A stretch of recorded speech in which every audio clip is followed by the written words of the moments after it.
I watched the crook slap her. The bar went quiet. Here's exactly how that night happened. So, we were talking about love, who finds it, who runs it, who survives it. These guys, my friends, thought they had seen it all. I asked them if they had seen the crazy side of love, when things are really out of hand and don't make any sense. They pressed me. What about it, they said. What about it? They wanted me to clarify my statement, to defend it. They wanted proof. They wanted me to show them. So I said, I would tell them about Belle, the most beautiful girl our university had ever seen, and the crook she laughed. Belle. Belle was not even her name, but that is what we all called her, a beauty to behold. She was the most beautiful girl any of us could swear had ever seen. I could never forget her. How could I? How could I? Belle, when she showed up, she commanded recognition and headstand, and guys would sigh and whisper and melt and die inside. Boys used to say, I among them, that the sun lit differently on her, that even the ground she walked upon worshipped her step. When she walked, head turns. When she spoke, silence fell. When she smiled, boys melted. I'm telling you. I think even our good professors, those wise old heads, were mesmerized because we had the stories always of them asking her out, asking for her number. But, well, let us make that story for another day. Here's the kicker.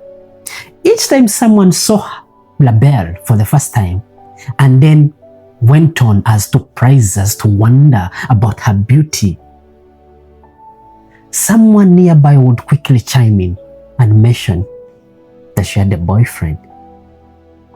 It was always like a warning, an uncalled for warning, like someone saying, you don't need to mess around with that one. She has a boyfriend. And of course, they would always come back at you, needing to know who the boyfriend was. What about it? What about the boyfriend? And when you mention the name of the boyfriend, they will go like, oh, that one. Oh, really? Everyone knew the rascal, our crook for this story. And hints, just hints were enough. He was loud. He was everywhere. My guys and I used to call him a walking announcement. Now, that was rude. That was really wicked of us. But you will forgive us at the end of this story. I'm telling you, you will. In fact, you will also say that he was a walking announcement, though you didn't know him. If there was ever a crowd, you would find him at the center. He was everywhere. He was loud. That rascal of a guy, he was loud, I'm telling you. The day I learned about Belle and her adorable beauty, I learned about him too, the boyfriend, the rascal of a guy. That day, I also learned what the crook did to her as well. It was an absurd story, and their story was a common one. I had only missed it for a while. I wondered how come I had missed it. I seemed always to be up to date with the things that were happening at the campus, but this one, I had missed it. The students in the hostel where they slept knew the story. The whole university knew the story, and now I too knew the story. It was not roses in paradise. There were no roses at all. It was just thorns, sadly. Let's say the crook did not keep his hands to himself. That is the straight fact. He never kept his hands. Others could have taken the world to have their hands hold and caress and provide for this Belle, but not the crook. From time to time, he would use his hands to batter and assault Belle. Can you imagine? Can you imagine that what every guy wanted for themselves, this crook of a guy was rushing? that when he touched LaBelle, our girl for this story, it was not hold. It was to climb, pulling, jacking, slapping, kicking, you know. At their hostel, there were stories, very bad stories, that every time they talked, it ended in yelling, shouting, pushing, and pulling. Doors being slammed and plates flying off walls. And sometimes, they said, it ended worse. So, one day, the crook beat her so bad, LaBelle was hospitalized for 2 nights. 2 nights. Imagine that. Her friends whispered. Some said she should leave. Of course, that is what you do when a crook like him puts his hands on you. I thought it was obvious. There was no debate. It was just obvious to everyone. But well, others said, that it was complicated. Complicated? Really? I was astounded. No way. He spent those 2 nights besides her, crying, begging, holding her hand in the hospital. It was not really a hospital, it was a clinic, really, a shared one, by the way, by our university, where he did not have to explain a lot about what had really happened to LaBelle. The story goes that the crooks said millions of times that he was sorry, and that he loved her. And loudly, he had excused his actions that she made him do it, making it her fault. Can you imagine the crook? Can you imagine the guts on that guy? It was annoying to hear. I'm only repeating this to you so for the sake of this story, for me to tell you about this story, but otherwise, that was not something that I should even be repeating.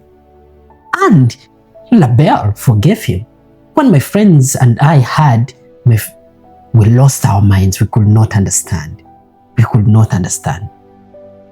And from then on, she was to become careful not to upset him, careful not to say the wrong things, careful not to be too friendly with other guys, careful. Or the crook will do it again. He had promised. I'm telling you, he had promised that he would do it again if she made him angry or mad. The most beautiful girl in our school was walking on eggshells. She could have left. She did not. Why? Why had she chosen to stay? And soon the bruises faded. The whispers about the beating died too. The story became old news like so many other beatings before. And for a while after the hospital incident, things were quiet. We thought maybe the rascal had learned his lesson, that they had found peace. They had found peace, my foot. It happened again. It did happen again. One night at the bar, it was a cheap bar with cheap music right near at our university that we used to frequent this bar. I was there too that day, having a somewhat good time with boys, drinking, laughing, watching the night pass by. We were at the counter, I and my friends, when I saw them enter the crook and LaBelle. They walked in together. The crook was holding her hand. She was glowing, oh my God, under that bar's cheap neon light. She was glowing, like always. When did she not glow anyway? They grabbed the table in the corner. When they sat, he placed his hand on her knee. I was dying. While his eyes scanned the rest of the place. After a short while, LaBelle stood and walked towards the counter where my friends and I stood. She came right beside me that I could smell her perfume. LaBelle. She had come to order drinks for them. And when she was there, a man showed up. He was not a student. He was older and smooth. That's what I thought anyway. He came, stood by her, fixing himself between me and a moment with LaBelle. He whispered something in her ears. She laughed. The old man continued whispering things into her ears. And she kept laughing. She did not say anything. That's what I can testify. She didn't say anything. She just laughed. I looked into the crook's direction to see what was happening. I saw him see it. Immediately, he sprang up to his feet and paced towards where LaBelle was standing, towards us, and where this man and LaBelle were standing, and LaBelle had finished ordering for their drinks. When he reached, he was fuming, he was furious. He loudly asked what she was doing. Poor LaBelle froze. She had just picked their drinks. She had just picked them and had turned around to head back to the table where they were sitting.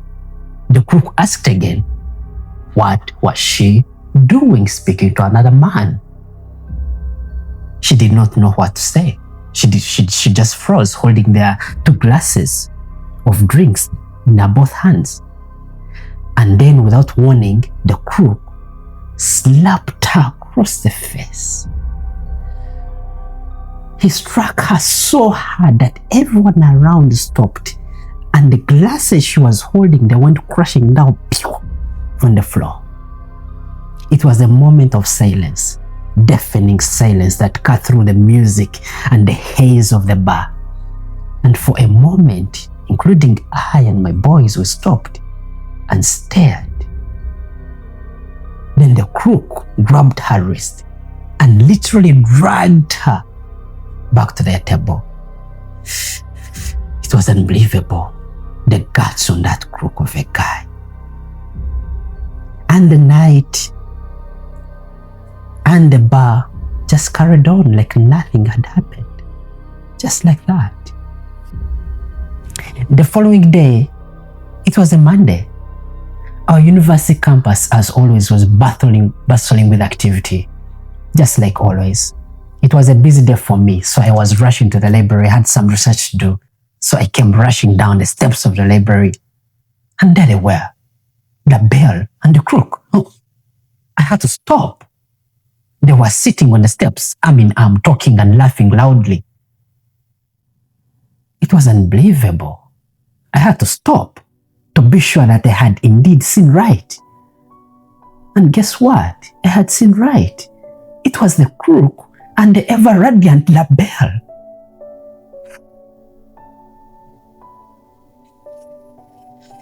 It was as if nothing had happened the previous night. I could swear nothing had happened the previous night. But I had been there and had witnessed it. I had seen it all when the crook had slapped and humiliated LaBelle in front of the partying crowd. I just stood there, I was mad. I just stood there trying to understand, trying to make sense of things. I thought about the slap. I thought about her silence. I thought about how the world could move on that fast. Again, she had chosen to stay and forgive. And that is how the story goes, how everyone remembers it. The most beautiful girl we had ever seen that loved a monster of a crook. A story that always ends with a question. Even today when we talk about it, it ends with a question. Why did she never leave him? Why? That was the story of LaBelle and the crook. There was no romance. There was supposed to be romance, but there was not. Sadly, it is the story of many abused, broken, yet unable to walk away. At EzroniX, this is our mission, to share these stories like this, hoping we can learn together that love should treasure, should be patient, and that it is better to walk away early before things really spiral out of hand. If stories like these, LaBelle and the crook, matter to you, support us by subscribing, liking, and sharing. We shall smell to that. You can also join the EzroniX community by subscribing to our EzroniX newsletter through the link in our description. You'll find it. You will also find a link to our website where you can find more of these stories for you to read, including EzroniX Kids for children's stories. Until next time, keep the conversation going. It's Ezron, alias.